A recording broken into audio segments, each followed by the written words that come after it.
cuanto la documentación presentada y la argumentación no guardan relación con las causales invocadas. Pueden encontrarse en estado de indefensión en el que sus vidas están corriendo un serio peligro.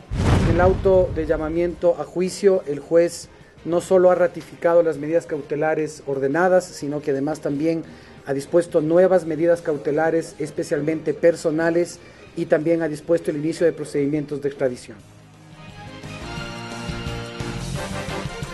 Televisión Legislativa presenta TVL Noticias Dominical con María Fernanda Medina. ¿Qué tal, amigos? Bienvenidos a la emisión dominical de TVL Noticias. Soy María Fernanda Medina y revisaremos los hechos más relevantes suscitados en la Asamblea Nacional durante esta semana. Empezamos. Asamblea en pleno. El pasado martes concluyó el primer debate del proyecto de ley para erradicar la violencia de género contra las mujeres. Durante la continuación de la discusión, varios aspectos concitaron el análisis, como la despenalización del aborto, la desaparición forzada de niñas y mujeres y la reparación integral de víctimas. A continuación les mostramos un resumen de la jornada. Con la frase "no estamos solas, hay que levantar la voz", inició su intervención la asambleísta Marcela Holguín. Allí narró varios casos de mujeres víctimas de violencia. Pueden encontrarse en estado de indefensión en el que sus vidas están corriendo un serio peligro. La problemática no es nueva, dijo la asambleísta Mae Montaño. Por ello planteó definir políticas claras y de fácil aplicación. Necesitamos definir mecanismos de articulación. La asambleísta Vilma Andrade fue mucho más allá. Ella abordó la violencia sexual contra niñas y adolescentes. Enfáticamente dijo, hay que despenalizar el aborto, pues debería ser considerado como un problema de salud pública. Reformar el Código Orgánico Integral Penal y despenalizar el aborto. Criterio compartido por el asambleísta Absalón Campoverde. De otro lado, pidió incluir en la norma un apartado sobre la desaparición forzada de niñas y adolescentes. Hizo referencia al caso de su hija Juliana Campoverde, desaparecida el 7 de julio de 2012, cuando tenía 19 años de edad. Se tipifique en la ley a la desaparición involuntaria como delito. La independencia económica y productiva de las mujeres fue tema que puso a debate la oficialista María José Carrión. Después de esa mujer violentada, el día de mañana no tiene acceso al crédito. En el debate, la asambleísta Mónica Alemán destacó los principales elementos del proyecto que van a la par de organismos internacionales que garantizan derechos de las mujeres, dijo. Cambiemos esas relaciones de la cotidianidad que lastiman la vida y la integridad de las mujeres. Hay que poner mayor énfasis en la reparación integral de las víctimas, no como opcional, sino como obligatorio, dijo el asambleísta Vicente Tallano. Esta atención prioritaria tiene que ser directamente aplicable. Ahora la comisión ocasional tiene un plazo de 3 días para receptar observaciones por escrito, de cara a la elaboración del informe de segundo y definitivo debate. Mariela Logroño, TVL Noticias. En el marco de la sesión número 484, el Pleno de la Asamblea Nacional aprobó por unanimidad el proyecto de resolución sobre la reparación histórica de la provincia de Esmeraldas, a través de la cual se exhorta al Ministerio de Educación para que, en coordinación con el Ministerio de Cultura, se incluya el estudio y análisis del 5 de agosto de 1820, su real trascendencia y la historia de las luchas del pueblo esmeraldeño en la historia nacional. La asambleísta Carmen Rivadeneira inició argumentando el proyecto de resolución sobre la reparación histórica de la provincia de Esmeralda. Allí la legisladora destacó el significado que tiene para el país el 5 de agosto de 1820, donde se dio el empuje para los procesos de liberación definitiva del Ecuador de la colonia española. Esmeraldas espera que desde el Ministerio de Cultura y Patrimonio se desplieguen todas las acciones para que se concrete la reparación, el reconocimiento y resarcimiento que por justicia concordante con la historia deben cumplirse con la provincia. Lenin Plaza, asambleísta por Esmeraldas, puntualizó que la reparación histórica es de justicia en favor de la provincia verde. No el reconocimiento a una fecha que marcó el inicio de la lucha anticolonialista y antiesclavista de nuestro país. Por su parte, la socialcristiana Roberta Zambrano manifestó que a partir de la aprobación de este proyecto, espera que se vea a los habitantes de la provincia de Esmeraldas como humanos. Y que no porque nosotros tenemos descendencia de raza negra se nos excluya y solamente se nos utilicen para pedir el voto. El Pleno además recibió en Comisión General a Nelson Zambrano, representante de los historiadores de la provincia costera, quien insistió que dicha fecha representa el punto de partida para la liberación definitiva del país del colonialismo. A nivel nacional, se conoce que en la gesta esmeraldeña por la independencia participaron moradores no solo locales, sino también quiteños, guayaquileños, un ibarreño. Mientras que el alcalde de Esmeraldas, Lenin Lara, considera que sobradas son las razones que se presentan a la Asamblea Nacional para que la historia de Esmeraldas sea debatida, conocida y reconocida en el marco de la identidad nacional. Como aquel aporte fundamental para la construcción de la República, para la liberación de la patria ecuatoriana. Al cabo de 7 intervenciones y por unanimidad, el Pleno de la Asamblea Nacional aprobó la resolución sobre la reparación histórica de la provincia de Esmeraldas. María Fernanda Medina, TVL Noticias. El proyecto de resolución que promueve acciones para la prevención y atención a personas que viven con distintos tipos de diabetes también fue aprobado por el Pleno en el marco de la sesión número 484. Esta normativa de iniciativa del asambleísta Esteban Albornoz busca actuar para asegurar la salud de las futuras generaciones y que exista un desarrollo sostenible frente a esta enfermedad. En el marco del Día Mundial de la Diabetes, la Asamblea Nacional se sumó a través de la aprobación de la resolución que promueve acciones para la prevención y atención a personas que viven con distintos tipos de diabetes. Ana Erazo, una joven de 14 años de edad con diabetes tipo 1, contó cómo transcurre su día en medio de 11 pinchazos de insulina y pide la intervención de la Asamblea para poder bajar los costos de los insumos. Porque son realmente caros y no podemos solventarlos en algunas veces, y estos son muy importantes para nuestra vida. Esteban Albornoz, proponente del proyecto, explicó que a través de la norma se reconoce por parte del Estado que la diabetes es un problema de salud y, por tanto, atañe a todos en tanto afecta al individuo, las familias y la sociedad. El objetivo de la norma es actuar para asegurar la salud de las futuras generaciones y que exista un desarrollo sostenible frente a esta enfermedad. La diabetes puede afectar a varias partes del cuerpo y aumenta el costo de la enfermedad, que constituye una carga en la economía de los hogares y también del Estado. La legisladora Norma Vallejo llamó a la conciencia de la comunidad y a las instituciones del Estado para evitar que la enfermedad siga en crecimiento constante. Confiamos que las instituciones públicas que les corresponde, los ciudadanos, esta Asamblea y cada uno de nosotros en nuestros territorios juguemos un papel fundamental para promocionar la prevención para la diabetes, es decir, alimentarnos correctamente, hacer ejercicio físico. En tanto, Lourdes Cuesta hizo mención a la situación de un niño cuencano, a quien le toca gastar $597 mensuales en las medicinas para enfrentar la diabetes. Pide al gobierno revisar los costos de los insumos. Empecemos a pensar también que esos costos extras, esos aranceles y demás, a quienes están afectando es a personas que padecen de este tipo de enfermedades y que pueden ser tratadas para tener una buena calidad de vida. Con 105 votos a favor se aprobó la resolución que promueve acciones para la prevención y atención a personas que viven con distintos tipos de diabetes. María Fernanda Medina, TVL Noticias. Sumario legislativo. Este viernes, la Comisión de Régimen Económico dejó listos los informes sobre la Proforma Presupuestaria 2018, así como para el primer debate del proyecto de ley económico urgente. Ricardo Bravo con los detalles de los documentos.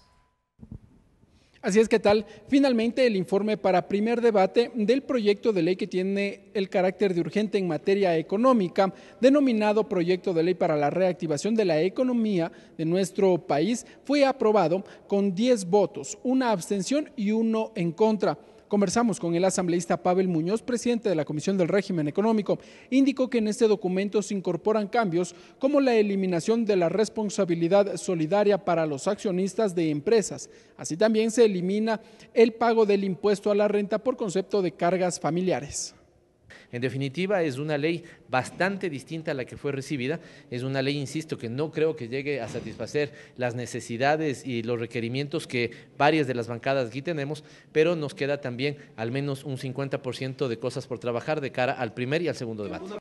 Durante la discusión de este informe para primer debate en el seno de la Comisión de Régimen Económico, el legislador Henry Kronfle presentó un informe borrador de minoría en donde expone sus observaciones a esta iniciativa. Vamos a ver parte de las declaraciones del legislador. Creo que es importantísimo darle equilibrio en voz y en voto al sector productivo, más allá que lo defina el presidente de la República, esos actores, pero que se pueden dejar marcados a través de esta ley.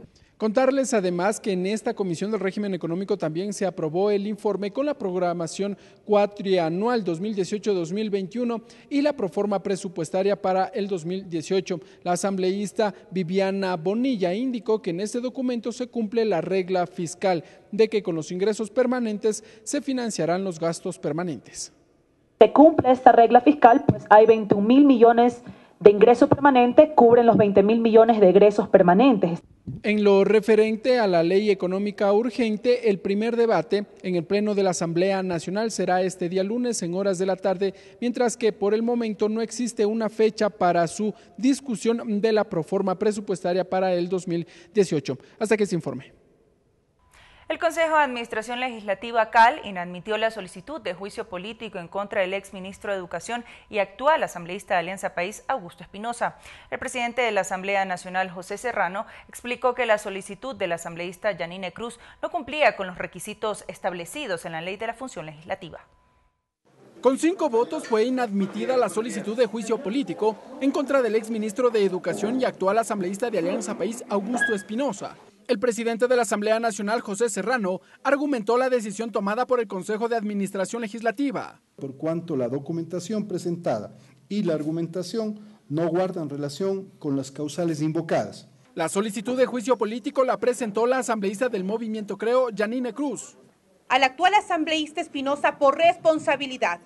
Responsable de las violaciones es el señor Augusto Espinosa. De su lado, el asambleísta Augusto Espinosa aceptó la decisión del CAL. Según explicó, durante su gestión como ministro de Educación, 382 casos de presunto abuso sexual contra menores de edad fueron presentados ante la ONU.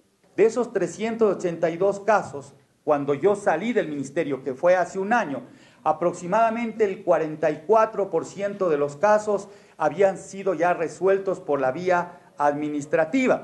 Esto a pesar de que la presidenta de la Comisión Ocasional, AMPETRA, Silvia Salgado, reveló que durante el periodo 2013-2017, periodo en el que Augusto Espinosa y Freddy Peñafiel estaban al frente del Ministerio de Educación, sí se identificaron casos de abuso sexual en contra de menores de edad. 30 casos hasta el momento. En todos los casos en los que un docente haya sido declarado culpable de un delito de abuso sexual a menores, en todos los casos ese docente ha sido separado del sistema educativo.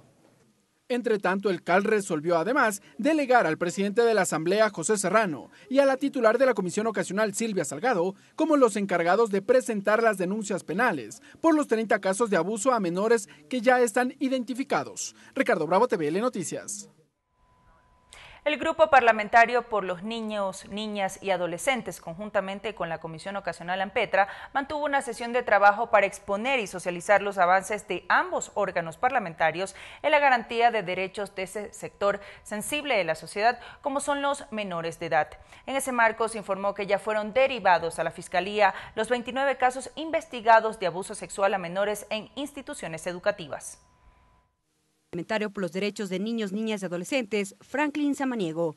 Allí destacó los avances obtenidos tras la conmemoración del Día Nacional de la Niña y a su vez los compromisos al que llegó la Asamblea Nacional. Esta comisión pueda incorporar en su trabajo legislativo un enfoque especializado en materia de niñez. Los casos que fueron presentados al interior de la Comisión Ocasional AMPETRA serán remitidos a la Fiscalía para su respectivo análisis e investigación. Lo dijo la asambleísta Silvia Salgado, quien además añadió que desde el 2014 al 2017 fueron presentadas 919 denuncias reportadas en el sistema educativo, que corresponden en el 2014 a 34 denuncias, 2015 94 denuncias, 2016 389 denuncias y en el 2017 a 402 denuncias. Son cifras alarmantes y que obviamente necesitamos también identificarlas. Entre los casos reportados, su tipología, el 50,4% es por acoso sexual, el 36,4% abuso sexual, el 11% por violación, 1,1% estupro y el 0,4% por distribución de material pornográfico. Que evidencia el 44% de casos resueltos en las unidades educativas. Tras la intervención, la subsecretaria de Derechos Humanos y Cultos, Marisol Peñafiel, señaló que desde el Ministerio de Justicia se evalúa plantear cambios en el sistema administrativo, pues solo el traslado del docente no es la solución. ¿Qué pasaba con los coordinadores distritales en sus territorios? ¿Qué pasa con esa estructura del sistema educativo? Ambos órganos parlamentarios prevén realizar un foro internacional el próximo 20 de noviembre en conmemoración de los derechos de la niñez. Mariela Logroño, TVL Noticias. Es momento de una pausa, pero ya regresamos con más de la emisión dominical de TVL Noticias. Regresamos con TVL Noticias Dominical, luego de la siguiente pausa promocional.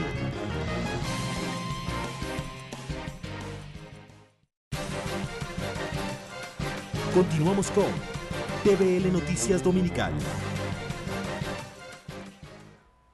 Continuamos informando y ahora les contamos que el vicepresidente de la República, Jorge Glass Espinel, y otros 12 procesados irán a juicio luego de que este martes el juez de la Corte Nacional de Justicia, Miguel Jurado, decidiera que sean incluidos en esa fase del caso Odebrecht por el delito de asociación ilícita. Este martes 14 de noviembre, el juez Miguel Jurado aceptó el dictamen de la Fiscalía sobre el caso Odebrecht y llamó a juicio al vicepresidente Jorge Glass, a su tío Ricardo Rivera, al ex contralor Carlos Polit y a los otros 10 investigados por supuesta asociación ilícita. Esta es la primera vez que en Ecuador un segundo mandatario enfrenta un juicio.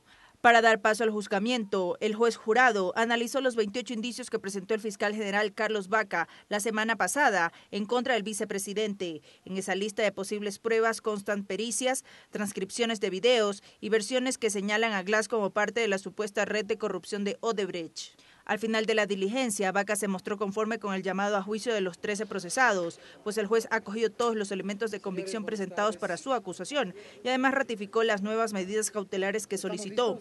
En el auto de llamamiento a juicio, el juez no solo ha ratificado las medidas cautelares ordenadas, sino que además también ha dispuesto nuevas medidas cautelares, especialmente personales, y también ha dispuesto el inicio de procedimientos de extradición.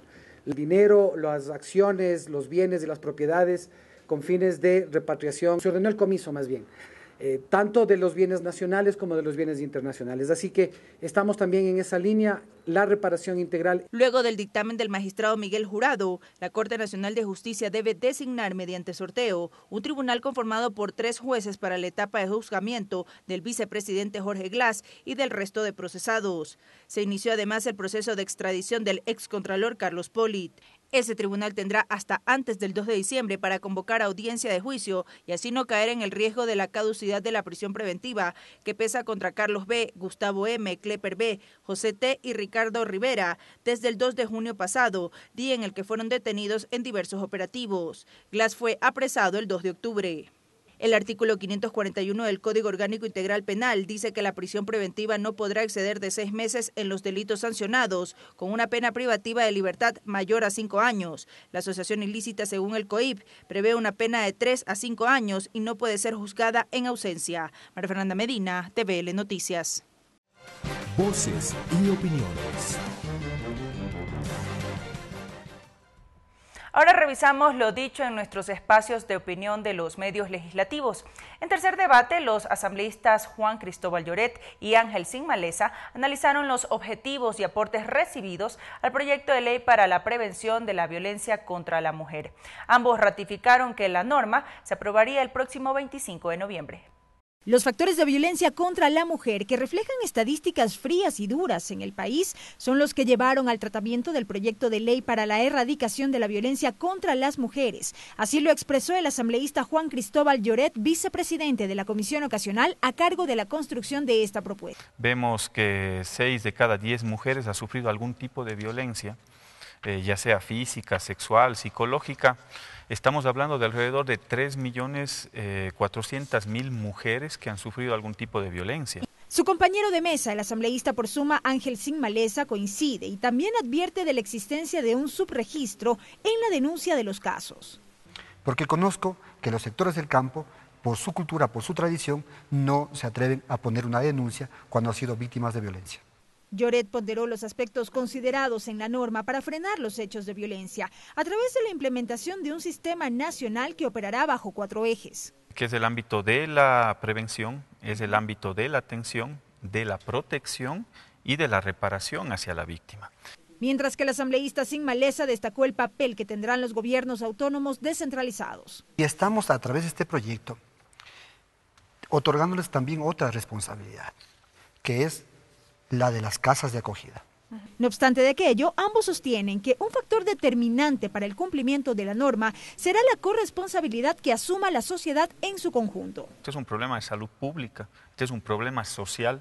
No es la ley la que va a solucionar el problema. Los legisladores precisaron que la comisión ha recogido en su mayoría las propuestas de los distintos sectores sociales, por lo que aspiran la aprobación de esta iniciativa el próximo 25 de noviembre. El abuso contra niños, niñas y adolescentes en instituciones educativas del país preocupa a autoridades, padres de familia y sociedad en general. Este fue el tema de análisis en Termómetro Ciudadano. El programa Termómetro Ciudadano número 37 abordó la problemática del abuso sexual en contra de niñas, niños y adolescentes en establecimientos educativos del país. María del Carmen Yomitoa, madre de familia, comentó por cuántos años han venido sufriendo por el caso AMPETRA, siglas de la Academia Aeronáutica Mayor Pedro Traversari, donde 41 niños fueron abusados entre 2010 y 2011. Son 7 años, 7 largos años que hemos venido viviendo con este lamentable caso. Y dio a conocer cómo fue que se conocieron esos abusos. Nos dimos cuenta después de que una niña habló. Yomitoa señaló que el director de la institución educativa y posteriormente funcionarios de la Fiscalía hicieron caso omiso a la denuncia presentada. Lamentablemente, el señor lo ayudó a escapar a este tipo de... Por su parte, la máster en psicopedagogía, Tania Fuchs, precisó que es necesario hablar de sexo con los niños para que conozcan sus cuerpos. Lamentablemente, como padres de familia, vemos mucho todavía como un tema tabú el hablar de sexo con nuestros hijos. Lo correcto para nosotros como padres de familia es hablar con claridad, con los nombres tal cual de las partes del cuerpo de sus hijos, de nuestros hijos, desde la primera infancia. Es decir, esto tiene que quedar claro hasta los 6 años. No después, no tenemos que esperar 6 años, hasta los 6 años. Lamentó que este es un tema aterrador que ha sacudido el país. Karel Sack, TVL Noticias. La esencia de la ley. En Ecuador, 1 de cada 10 ciudadanos en edades comprendidas entre los 30 y 50 años sufren de diabetes. Así lo reveló la última encuesta nacional de salud y nutrición.